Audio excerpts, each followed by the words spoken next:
আসসালামু আলাইকুম রহমতুল্লাহ। সুপ্রিয় দর্শক, কুরুল সুরহান ভলিউম 19-এর প্রথম ট্রেলার রিলিজ হয়েছে। দর্শকবৃন্দ, প্রথম ট্রেলার অনুযায়ী কী কী হতে যাচ্ছে ভলিউম 19-এ সেটাই আজকের ভিডিওতে বিস্তারিত আলোচনা করব।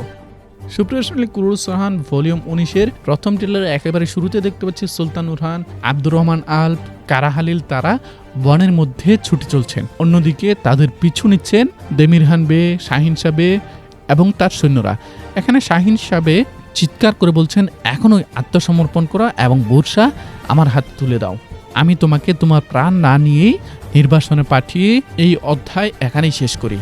দর্শক, আমরা গত ভলিউমের একেবারে শেষের দিকে দেখছিলাম সুলতান উরহান এবং তার আলপ্রা শাহিন সাবের দ্বারা বেষ্টিত। তো সেখান থেকে কিভাবে মুক্ত হবেন এখানে একটু করে আলোচনা করে নিই। মূলত শাহিন সাবের এই ফাঁদ থেকে ওরহান বেগ কোনো প্রকার সাহায্য ছাড়াই বেরিয়ে আসবেন। তারা এখানে লড়াই করতে থাকবেন এবং সৈন্যদেরকে ধোঁকা দিয়ে তারা পিছু হটে বনের মধ্যে ছড়িয়ে ছিটিয়ে যাবেন। তো এরপরে সিনে দেখতে পাচ্ছি মোস্তফা একটি দুর্গের ভিতরে ফাইট করছে।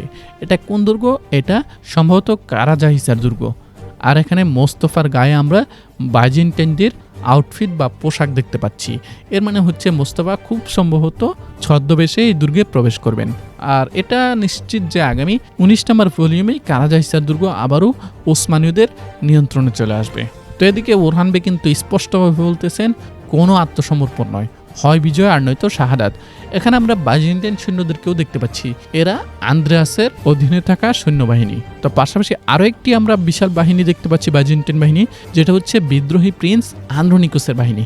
মানে সম্রাট আন্দ্রোনিকোস না, বরং আমরা ব্যাকগ্রাউন্ডে শুনতেছিও আসপোর্চা বলতেছে আর 3 দিনের মধ্যে আমার ভাতিজা প্রিন্স আন্দ্রোনিকোসের বিশাল এক বাহিনী গেমলিকে এসে পৌঁছাবে। তো সেই সেনাবাহিনী কিন্তু এটি। তো আসপোর্চার মুখ থেকে এই কথা শুনে ওরহান বে কিন্তু বলতেছে যে তুমি একা নও, আমরাও তোমার সাথে আছি। তো এর পরের সিনে অসাধারণ একটি সিন, যেখানে আমরা দেখতে পাচ্ছি অ্যাব্রানুস বে, মানে ফ্লাভিউস, সাবেক ফ্লাভিউস, যে কিনা এখন অ্যাব্রানুস বে। তিনি বলতেছে, এখন থেকে আমি আমার পিতা অ্যাব্রানুস বের পথেই অটল থাকব।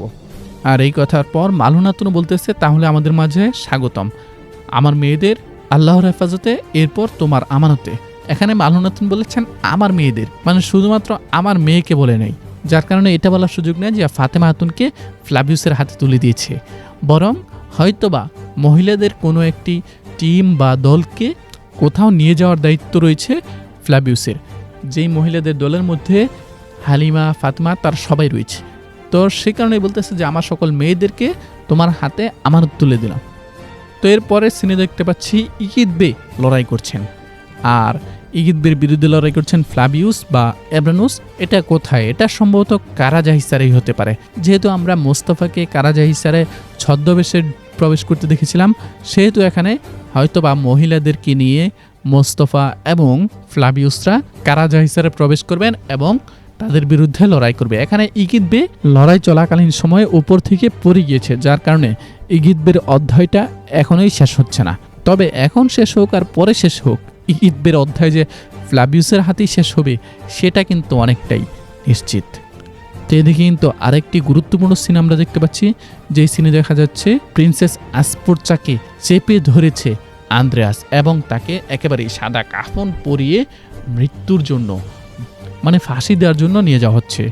এখানে আবার আন্দ্রেয়াস বলতেছে, তোমার পিতার মৃত্যুর সংবাদ পাওয়ার আগেই আগামীকাল তোমাকে মৃত্যুদণ্ড দেওয়া হবে। আসপোর্চাকে কে উদ্ধার করবে? এটা আমরা আমাদের গত ভিডিওতে বলেছিলাম যে আসপোর্চাকে কোনো একটা ফাঁদে ফেলা হবে এবং সেখান থেকে সুলতান ওরহান আসপোর্চাকে উদ্ধার করবেন। এছাড়া আমরা 19 নম্বর ভলিউমের প্রথম ট্রেলার দেখতে পাচ্ছি ডাফনে নীলুফার খাতুনকে বলতেছে, তোমাদের সুলতান আসপোর্চাকে উদ্ধার করতে যাচ্ছে। এর মানে বিষয়টা স্পষ্ট যে সুলতান ওরহানই আসপোর্চাকে উদ্ধার করবে।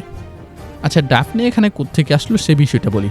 ডাফনে সম্ভবত ওই যে কারাজাহিসার দুর্গে সেখানেই রয়েছিলেন এবং নীলুফার খাতুন, ফাতেমা খাতুন, হালিমা, ফ্লাভিউস তারা যখন আক্রমণ করেছে তখন সম্ভবত ডাফনে ধরা পড়ে গিয়েছে। আর এখানে ডাফনের অধ্যায় আগামী ভলিউমেই শেষ হবে বলে মনে হচ্ছে, যেহেতু অনেক হয়েছে খেলামেলা। আর না, এবার ডাফনে বিদায় নিবেই বলেই মনে হচ্ছে। তো আমরা টেলার একেবারে শেষের সিনে দেখতে পাচ্ছি সুলতান উরহান তার আলপদেরকে বলতেছে, আলপরা তোমরা প্রস্তুত হও, আমরা গেম লিখে যাচ্ছি। মানে ওই যে আসপোর্চাকে উদ্ধার করতে যাচ্ছে। আসপোর্চা এবং সুলতান উরহানের বিয়ে, এই বিষয়টা কেন এত টেনে লম্বা করা হচ্ছে আমি বুঝতে পারতেছি না। তাদেরকে বিয়ে দিয়ে দিলেই তো হয়, আমরা তো জানি বিয়ে দিবি, আমাদের তো আর তর্স হচ্ছে না। সম্ভবত আমাদের ওই যে গত ভিডিওর কমেন্ট বক্সে অনেকে বলেছিলেন যে ভাই আমরা বিয়ে খাবো রমজানের পরে, রমজানে বিয়ে খেয়ে ওই রকম মজা নেই। তো প্রোজেক্ট স্যার সম্ভবত সেই কমেন্টগুলো দেখেই এই সিদ্ধান্ত নিয়েছে যে ঈদ পার করে ঈদের পরে তারা এই বিয়ের আয়োজনটা করবে এবং আমাদের খাওয়া দাওয়ার ব্যবস্থা করবে। তো যাই হোক দর্শক, সব কিছু মিলে এই ছিল আজকের ভিডিও। দেখা হচ্ছে আপনাদের সাথে পরবর্তী ভিডিওতে। সেই পর্যন্ত আমাদের সাথে দেখবেন। যারা এখন আমাদের চ্যানেলটিকে সাবস্ক্রাইব করেননি, কি করবেন? সাবস্ক্রাইব করে পাশের বেল আইকনটি বাজিয়ে দিবেন। আসসালামু আলাইকুম রাহমাতুল্লাহ। বিশ্বস্ততার আরেক নাম JM telecom. Earbuds, Bluetooth, smart watch, headphone সহ আরও অসংখ্য মোবাইল গ্যাজেট পাবেন আমাদের এখানে। আমাদের ফেসবুক পেজ অথবা স্ক্রিন দেওয়া হোয়াটসঅ্যাপ নাম্বারে যোগাযোগ করে কোনো প্রকার অগ্রিম পেমেন্ট করা ছাড়াই সারা বাংলাদেশের যে কোনো প্রান্ত থেকে একদম ঘরে বসেই আমাদের পণ্যগুলো কিনতে পারবেন। বিশ্বস্ততার আরেক নাম জেএম টেলিকম।